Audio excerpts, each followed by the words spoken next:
आऊज़ु बिल्लाहि मिनश शैतानिर रजीम बिस्मिल्लाहिर्रहमानिर्रहीम।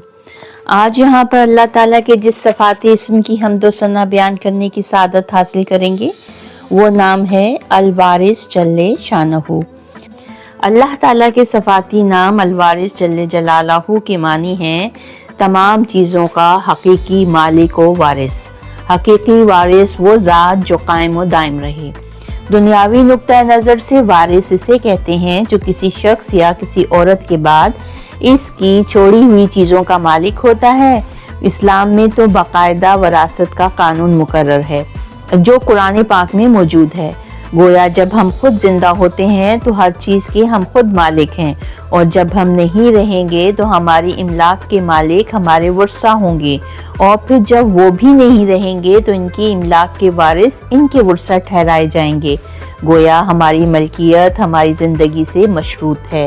जब ज़िंदगी नहीं तो मलकियत भी नहीं, और यही वो बारीकी है जिसे हम अमूमी तौर पर नहीं समझते और माल जमा करते रहते हैं, इमारतें बनवाते हैं, सोना चांदी खरीदते हैं, अपने ऐशो इशरत पर खर्च करते हैं और सोचते हैं कि हमारा माल हमारे बाद हमारी औलाद का होगा। मगर अल्लाह सुब्हानहू तआला का इसमें मुबारक अल वारिस जल्ले जलालहू हमें ये बता रहा है कि हमारा तो कुछ भी नहीं है।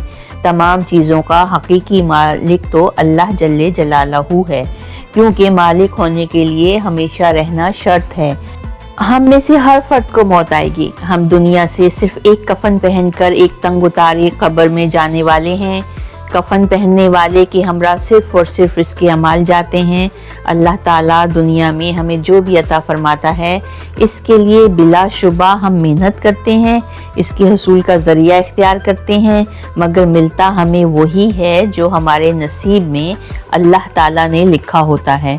सूरत सबा आयत नंबर 39 में इरशाद होता है, ए नबी इनसे कहो कि मेरा रब अपने बंदों में से जिसके लिए चाहता है रिज़्क़ कुशादा कर देता है और जिसके लिए चाहता है तंग कर देता है, और जो कुछ तुम खर्च करते हो इसकी जगह वही मज़ीद रिज़्क़ तुम्हें देता है और वो बेहतरीन राज़िक़ है। चुनाचे ये तो तय हो गया कि हमारी मलकियत की हर चीज़ देने वाली ज़ात अल्लाह की है और दुनियाए फ़ानी में मिलने वाली तमाम अशिया के हम मालिक नहीं होते।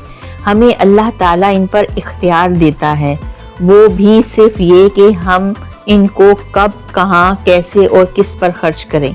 समझने का नुक्ता ये है कि असल मालिक अगर हमें अपनी अता करदा दौलत और नेमत पर इख्तियार देता है तो उसूली तौर पर हमें खर्च करने के लिए भी इसी की हिदायत पर अमल करना पड़ेगा। चुनाचे इसने हमें हुक्म दिया। सूरत बकरा आयत नंबर 1 में रास्ता बताया जा रहा है, हुदल्लिल मुत्तकीन अल्लज़ीना युमिनूना बिल गैबि व यक़ीमूनस सलाता व मिम्मा रज़क़नाहुम युनफ़िक़ून। ये किताब कुरान मजीद अल्लाह से डरने वालों को रास्ता बताती है जो गैब की चीज़ों पर ईमान लाते हैं, नमाज कायम करते हैं और जो कुछ हमने इन्हें दिया इसमें से खर्च करते हैं। इन आयात की रोशनी में हमें देखना ये है कि अल्लाह की अता करदा दौलत को कहाँ खर्च करें, तो इसकी तफसील भी कुरान पाक में मौजूद है। सूरत बकरा आयत नंबर 177 में इरशाद होता है, और अपना पसंदीदा माल अल्लाह की मोहब्बत में रिश्तेदारों, यतीमों, मिस्कीनों और मुसाफिरों, मदद के लिए हाथ फैलाने वालों पर और गुलाम की रिहाई पर खर्च करो। इस आयत को पढ़ने के बाद ज़हन में आएगा कि हम कितना माल अल्लाह के लिए खर्च करें, तो इरशाद होता है सूरत बकरा आयत नंबर 219 में वो पूछते हैं आपसे कि वो कितना खर्च करें। कह दीजिए जो ज़रूरत से ज़्यादा हो। अल्लाह तबारक ताला ने अपनी ज़ात, अपने घर, अपने माँ बाप, बीवी बच्चों पर खर्च करने से मना नहीं किया, मगर दूसरों को मुसीबत में देखने के बावजूद जोड़ कर रखना मना है। सूरतुल हमज़ा आयत नंबर 1 और 2 में इरशाद होता है, हर ऐब जो ग़िबत करने वाले के लिए हलाकत है, वो जिसने माल जमा किया और गिन गिन कर रखा। इन आयात से हमें अंदाज़ा हो गया कि अल वारिस जल्ले जलालहू हमें दुनिया में जिस माल पर इख्तियार दिया है इस पर सिर्फ हमारा हक नहीं है, बल्कि इस पर इन तमाम लोगों का भी हक है जो हमारे इर्द गिर्द इंतहाई कसम पुरसी में जिंदगी गुजार रहे हैं। अगर देखा जाए तो हमारे पास मौजूद माल और दौलत का असल मालिक तो अल्लाह ताला ही है, मगर ये माल अता करके इसने हम पर दो एहसानात कर दिए हैं। एक तो ये कि जो माल इसने हमें अता किया अगर वो हम इसकी राह में खर्च करते हैं तो दुनिया में इज्जत और आसूदगी और आखिरत में अजर अजीम है। दूसरा एहसान ये किया है कि अगर वो इस माल को हमें देने के बजाय दूसरों को अता करता और हमें महरूम रखता तो जिस तरह आज ज़रूरतमंद हमारे गिर्द जमा हैं, इसी तरह हम अपनी ज़रूरतें लेकर इनके दर पर खड़े होते। ये नुक्ता समझने के बाद इस बात को नज़रअंदाज नहीं करना चाहिए कि जब हमें भी फना होना है, हमारे बाद हमारे वर्सा को भी ख़त्म होना है और अपनी तमाम मता इस फ़ानी दुनिया में छोड़ कर जाना है, तो इस मता से वो फ़ायदा क्यों न उठाया जाए जो यहाँ से जाने के बाद हमारे ही काम आए। क्योंकि अल्लाह का ये वादा कि वो हमें मौत देगा और ख़ुद कायम व दायम रहेगा अटल है। सूरतुल हिजरात आयत नंबर 23 में इरशाद होता है, जिंदगी और मौत हम देते हैं और हम ही सबके वारिस होने वाले हैं। तो वाज़ेह हुआ कि माल तो असल वारिस के पास पहुंच कर रहेगा, तो फिर हम खुद ही क्यों इसे ना असल वारिस तक पहुंचा दें, और असल वारिस का हम सबको पता है। सूरतुल क़सास आयत नंबर 58 में इरशाद बारी ताला है, आखिरकार हम ही वारिस होकर रहे। दुनिया में अव्वल दिन से इंसानों का आना जाना लगा हुआ है। बड़ी बड़ी ताकत वाले आए और चले गए, उन्होंने जमा किया, खर्च किया, औलादों को दिया, फिर औलादें भी चली गईं, मगर सिर्फ और सिर्फ तमाम चीज़ों का हकीकी वारिस अलवारिस जल्ले जलालहू ही मौजूद है, और वो जिन्हें नवाजता है इन्हें आजमाता भी है। अगर नवाजा गया बंदा खुद को सब कुछ समझ बैठे, दूसरों को हकीर समझे, गरीबों पर जुल्म व तशद्दुद करे, वो अपने माल का सबब अपनी ही जहानत को जाने, तो अल्लाह को काया पलटते देर नहीं लगती।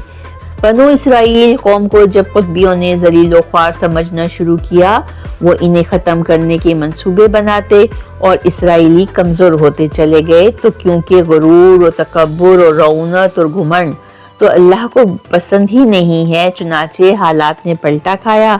सूरतुल क़सास आयत नंबर 5 में इरशाद होता है, हम इरादा रखते थे कि इन लोगों पर मेहरबानी करें जो ज़मीन में जलील करके रखे गए थे, इन्हें पेशवा बना दें और इन्हीं को वारिस बना दें। इसके बाद दुनिया ने देखा कि फ़िरौन समेत फ़िरौन को मानने वाले गरक हो गए। फ़िरौन अपनी हुकूमत, दौलत, ताकत पर घुमंड करके कमज़ोरों को कमतर समझता था, इसी लिहाज से इसका अंजाम हुआ। हमें समझ लेना चाहिए कि माल कभी किसी के पास नहीं रहता, हम इसे अपना समझकर गुनाहों का शिकार हो जाते हैं। बड़ी से बड़ी दौलत या ताकतवर तरीन सल्तनत अगर किसी को हासिल भी हुई है तो बहुत कलील मुद्दत के लिए, एक ना एक दिन ये सब कुछ छोड़कर जाना ही है। फिर क्यों ना अपनी ज़िंदगी में ही अपने हाथ से इसे अल्लाह की राह में खर्च कर दें, ताकि इसके ज़रिए अजर सवाब के मुस्तहिक करार पाएं। क्योंकि हम इसको खर्च करें या जमा करें, हमारे बाद ये वापस अल्लाह के पास ही जाएगा, मगर अफसोस ये होगा कि हमें इसका अजर नसीब नहीं होगा। अल्लाह तबारुक ताला का नाम अलवारिस जल्ले जलालहू हमें यही बता रहा है कि दुनिया की हर चीज़ का वारिस अल्लाह ताला है। सूरत मरियम आयत नंबर 40 में इरशाद होता है, आखिरकार हम ही ज़मीन और इसकी तमाम चीज़ों के वारिस होंगे और सब हमारी तरफ ही पलटाए जाएंगे। ये दुनिया और इसके माल की हकीकत जान लेने के बाद और इस बात को मद्देनजर रखते हुए कि हर चीज़ का मालिक अल्लाह ताला है, तो हमें अपने माल में से अल्लाह की राह में खर्च करना चाहिए, ताकि दुनिया में इत्मीनान और आखिरत में भलाई हासिल हो। व आखिर दवाना अनिल हम्दुलिल्लाहि रब्बिल आलमीन। सदक़ल्लाहुल अज़ीम।